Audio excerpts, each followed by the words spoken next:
अस्सलाम वालेकुम, मैं समी इब्राहिम हूँ और आप देख रहे हैं हमारा यूट्यूब और फेसबुक चैनल। इस वक्त तहरीक इंसाफ और पीडीएम की हुकूमत के बीच मज़ाकरात हो रहे हैं इलेक्शंस के लिए। इसकी कोई फॉर्मल तस्दीक नहीं की जा रही, यानी ये नहीं बताया जा रहा कि कौन ये मज़ाकरात कर रहा है, कैसे हो रहे हैं, लेकिन जो कायदीन हैं उनके वो इस बात की तस्दीक करते हुए नज़र आते हैं। फवाद चौधरी साहब ने इसकी तस्दीक की है कि बिल्कुल बातचीत हो रही है। जो परवेज़ इलाही साहब की गुफ्तगू है मीडिया के साथ, उससे भी यही लगता है। और इस वक्त जो एक फ्रंट जो रोल है वो डेफिनेटली परवेज़ इलाही साहब उसमें शामिल हैं, सदर आरिफ अलवी भी उसमें शामिल हैं और बात हो रही है इंतखाबात की। इसका क्या नतीजा निकलता है, किन पॉसिबल कौन से नुकात हैं जिस पर बात हो रही है, आपके साथ इस वीलॉग में शेयर करेंगे। दूसरी जानिब आज बहुत ही हेक्टिक एक्टिविटी हमने देखी है पीडीएम की। आसफ़ अली ज़रदारी साहब की चौधरी शुजात के साथ मुलाकात, मौलाना फजलुर रहमान और नवाज़ शरीफ के साथ राब्ते, शहबाज शरीफ के साथ राब्ते, और एक वहाँ पर भी भरपूर कंसल्टेशन जो है वो की जा रही है कि आगे किस तरह बढ़ना चाहिए। एस्टैब्लिशमेंट की तरफ से जो मैसेजेस आ रहे हैं वो मैं आपको पहले भी बता चुका हूँ। वो मैसेजेस बहुत स्ट्रॉन्गली ये इंडिकेट करते हैं कि माजी की जो लेगेसी है उसको नहीं लेके आगे चला जाएगा और ये मुल्क अब इंतखाबात की तरफ जा रहा है। और मैं आपको फ़ौज के अंदर जो बड़ी अहम तब्दीलियाँ हुई हैं उनकी, यानी पॉलिसी की जो तब्दीलियाँ हुई हैं, वो मैं आपके साथ शेयर करूँगा। आपको अंदाज़ा होगा कि अब मुकम्मल तौर पे जो यानी उसमें उसको तब्दील किया है जनरल आसिम मुनीर ने, वो सारी चीज़ें मैं आपके साथ शेयर करूँगा। आज मंगला पावर प्लांट के एक जो प्लांट था उसका जो इफ्तिताह था, वहाँ पर वज़ीर आज़म आज़ाद कश्मीर भी थे और पाकिस्तान के वज़ीर आज़म भी, उनकी आपस में एक झड़प हुई। बहुत ज़्यादा उस पर जो सरदार तनवीर इलियास ने इल्ज़ामात भी लगाए हैं और इस वक्त जो आज़ाद कश्मीर के बहुत सारे जो लीडरान हैं वो ये मुतालबा कर रहे हैं शहबाज शरीफ साहब से कि आप इस मामले में सरदार तनवीर से माफ़ी मांगें, क्योंकि जो शहबाज शरीफ साहब के गार्ड्स हैं उन्होंने सरदार तनवीर इलियास के साथ वहाँ पर कोई थोड़ी बदतमीज़ी भी की है। ये मैं सारी तफसीलात आपके साथ आज शेयर करूँगा, लेकिन सबसे पहले आते हैं कि जो आज पीडीएम के जो रहनुमा हैं वो क्या कर रहे हैं। दो तीन चीज़ों पर वो गौर इस वक्त उनकी सलाह मशवरा चल रहा है। बहुत सारे लोग ये कहते हैं कि लॉ मेकर्स का ये कहना है कि आप इंतखाब जल्दी करवाने का मुतालबा न तस्लीम करें, क्योंकि अगर इंतखाब फौरी तौर पर कराने का मुतालबा तस्लीम कर लिया गया तो पीडीएम के पास कुछ नहीं आएगा। आप कहें जी कि सूबाई असम्बलियों के इंतखाबात आपने करवाने हैं तो करवा लें। जिस वक्त सूबाई असम्बलियों के इंतखाबात हो जाएंगे, भले उसमें पीटीआई की गवर्नमेंट बन जाएगी, तो वफाकी हुकूमत जो है वो वक्त आने पर जब ये असम्बलियाँ डिज़ोल्व होने की बात होगी तो वो इसमें एक्सटेंड कर लेगा तकरीबन 6 महीने से 9 महीने या 1 साल। आइन के तहत इस बात की गुंजाइश है कि आप असम्बलियों को एक्सटेंड कर लें। एक तो ये इस प्रपोज़ल पर हमें ज़राए ने बताया कि वो बात हो रही है। दूसरा ये भी कहा जा रहा है कि अगर आपने पीटीआई को रोकना है सूबाई असम्बलियों के इंतखाबात से तो अभी ही एमरजेंसी फाइनेंशियल नाफिज कर दी जाए, क्योंकि इस वक्त जो मुल्क की सूरत हाल है वो बड़ी दिगरगूं है। IMF के साथ जो मामला था वो बिगड़ चुका है और अब तो इसहाक डार साहब भी ये कह रहे हैं कि IMF जो है कोई ज़रूरी नहीं कि वो हमारे लिए बहुत अहम है, हम उनकी बात माने, मुआहदा हो चुका है, उनको पैसे देने पड़ेंगे। इस पर शौकत तरीन साहब ने ये बात कही है कि जब आज से चंद माह पहले जिस वक्त हमारी ऑडियो लीक हुई थी तैमूर झगड़ा की और शौकत तरीन की, और हम IMF के बारे में बात कर रहे थे कि हमें इसकी ज़रूरत नहीं है, तो हम पर गद्दारी के इल्ज़ाम लगा दिए गए थे। तो अभी अगर ख़ुद इसहाक डार साहब ये बात कर रहे हैं तो फिर इनके लिए क्या नाम तजवीज़ हों। आज उन्होंने एक बाकायदा तौर पर सोशल मीडिया पर इस बात को रिलीज़ किया, लेकिन जो सूरत हाल है उसमें पाकिस्तान के फ़ॉरेन एक्सचेंज रिज़र्व्स बहुत डाउन हो चुके हैं।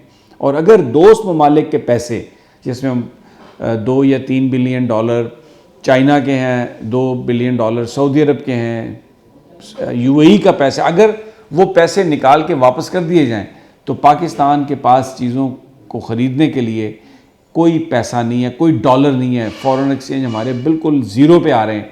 तो इसका मतलब ये है कि हम ऑलरेडी प्रैक्टिकली हम डिफ़ॉल्ट कर चुके हैं, कोई नई एलसी नहीं खुल रही और मार्केट में डॉलर अवेलेबल ही नहीं है। रेट जो भी आ रहा है लेकिन मार्केट में डॉलर अवेलेबल नहीं है। तो इस सारी सूरत हाल में फाइनेंशियल इमरजेंसी लगा दी जाए और फिर एक सेटअप चलाया जाए 6 महीने, 8 महीने, 7 महीने, और इसकी legitimacy supreme court of Pakistan से ली जाए। ये भी एक प्रपोजल चल रही है जिसको इमरान खान साहब अपोज कर रहे हैं। वो कह रहे हैं जी बिल्कुल नहीं। अब ये जो भी हुकूमतें हैं, इस वक्त जो पीडीएम की हुकूमत है, ये बजट देने से कतरा रही है, ये घबरा रहे हैं क्योंकि जो गैप है 31-32 बिलियन डॉलर्स का, वो पूरा होने वाला नहीं है। तो इसका मतलब है पाकिस्तान डिफ़ॉल्ट करेगा। और नून लीग इस वक्त अगरचे पॉलिसीज़ उन्हीं की थी जिसकी वजह से हुआ, लेकिन उसका ज़िम्मा अपने सर लेने के लिए तैयार नहीं है। तो ये उनकी प्रपोजल चल रही है। दूसरी जानिब बहुत ही इंटेलिजेंटली इमरान खान ने परवेज़ इलाही के साथ मिलकर जो स्ट्रेटजी बनाई है, उसमें वो तकरीबन 2-3 हफ्ते मज़ीद आगे जा रहे हैं कि देखें कि किस तरीके से ये लोगों की राय है असम्बलियों को डिज़ोल्व करने में। लेकिन परवेज़ इलाही साहब ने ये बात कही है कि उनके ख़्याल में अभी गवर्नमेंट 2-3 महीने इसी तरह रहेगी। अच्छा, मैंने ये सोचा कि परवेज़ इलाही साहब ये कहते हैं कि अगर इमरान खान साहब अभी एक इशारा करें तो मैं असम्बली डिज़ोल्व कर दूंगा, लेकिन साथ साथ ये कह रहे हैं कि 2-3 महीने ये काम चलेगी, तो मुझे उसकी एक समझ आती है। अगर ब्यूरोक्रेसी को आप ये बता दें कि जनाब ये 2 हफ्ते के बाद गवर्नमेंट जाने वाली है, वो काम करना बंद कर देते हैं, वो आपके अहकामात पर अमल दरामद ही बंद कर देते हैं। तो इसलिए जो परवेज़ इलाही साहब का जो ऑडियंस होगा, जो उन्होंने बात कही है, वो गालबन ये बात उनके जहन में होगी। मेरी ये एक असेसमेंट है कि घर में भी आम तौर पे भी आप देख लें, दफातर में जो जाने वाले अफसर होते हैं, जब पता चल जाता है कि ये रिटायर होने वाले हैं या जाने वाले हैं, तो कोई उनकी बात नहीं मानता। तो अभी बहुत सारे काम करने हैं पंजाब में, KPK में सूबाई हुकूमतों ने बहुत सारी तैनातियाँ करनी है, बहुत सारी भर्तियाँ करनी है। अगर आप अगर आप डिज़ोल्व कर दें असम्बली, तो वो तो आप नहीं कर सकेंगे। और अगर आप ये कहें कि परसों ये असम्बली जा रही है, तो ब्यूरोक्रेसी आपकी बात नहीं मानेगी। इसलिए इस कॉन्टेक्स्ट में देखें। लेकिन बहुत सारे लोग इसको परवेज़ इलाही की सियासत और पता नहीं क्या कुछ उससे मंसूब करते हैं। बाजवा साहब के बारे में जो परवेज़ इलाही साहब ने बात की, वो बाजवा साहब का और परवेज़ इलाही साहब की अपनी एक डीलिंग है। इस पर इमरान खान साहब ने बड़ी खूबसूरती से ये बात कही कि जो मोनस इलाही से या परवेज़ इलाही से बाजवा साहब ने जो बात की, वो उनके और उनके बीच में है। हमारा इससे क्या लेने देना, हमें तो ये पता है कि हमारे साथ क्या हुआ, लेकिन अभी परवेज़ इलाही हमारे साथ है और ये फैक्ट है। अगर परवेज़ इलाही साहब की हुकूमत बिल्कुल इमरान खान साहब के साथ ना खड़ी होती, तो ये जो इतना कामयाब लॉन्ग मार्च है, शायद ये इस तरह से ना हो पाता। तो वो वहाँ पर तो बिल्कुल मामला फिट है। और पंजाब में जितनी तेज़ी से काम हो रहे हैं, वो PTI के लोग उससे बहुत खुश हैं। अब ज़रा आज़ाद कश्मीर की बात पे आ जाते हैं। मंगला में पावर प्लांट इनागोरेशन, वहाँ पर सफारतकार भी थे। वहाँ पर सरदार तनवीर इलियास साहब को सबसे पहले, तो वो प्राइम मिनिस्टर हैं वहाँ के, उनको बुलाया ही नहीं गया, लेकिन वो चले गए।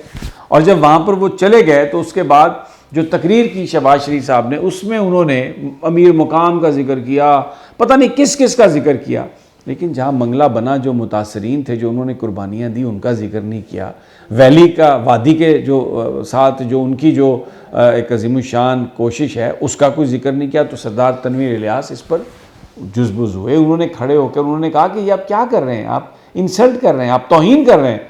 तो शहबाज शरीफ ने ज़बरदस्ती बिठाने की कोशिश की और फिर उनके जो गार्ड्स हैं, उन्होंने भी सरदार तनवीर इलियास से बदतमीज़ी की। इस पर कश्मीर, इस पर वैली में हमारे जो, इस पर जो हमारा वो जो इलाका है, उसमें एक गुस्से की जो है ना लहर दौड़ गई है। और सरदार अतीक ने तो बिल्कुल खुलकर आकर ये कहा है शहबाज शरीफ से कि वो माफ़ी मांगे, ये जो कुछ भी किया है ये आपने मुनासिब नहीं किया। तो एक बड़ी पॉलिटिक्स जो है वो दैट इज़ इन प्ले। लेकिन ये क्यों हुआ सरदार तनवीर के साथ? इसलिए कि PTI ने जो लोकल बॉडीज़ इलेक्शन है, वहाँ पर पुंछ में और दूसरे जो बाग में और इधर उधर, उन्होंने बड़ी ज़बरदस्त कामयाबी हासिल की है और अमर्ज किया बड़ी जमात के तौर पर लोकल बॉडीज़ इलेक्शन में भी। तो ये बर्दाश्त नहीं हो सका शहबाज साहब से, तो उन्होंने सब कुछ किया बज़ाहिर। अगली वीडियो तक इजाज़त दीजिए, जल्द मुलाकात होगी अल्लाह ने के बाद।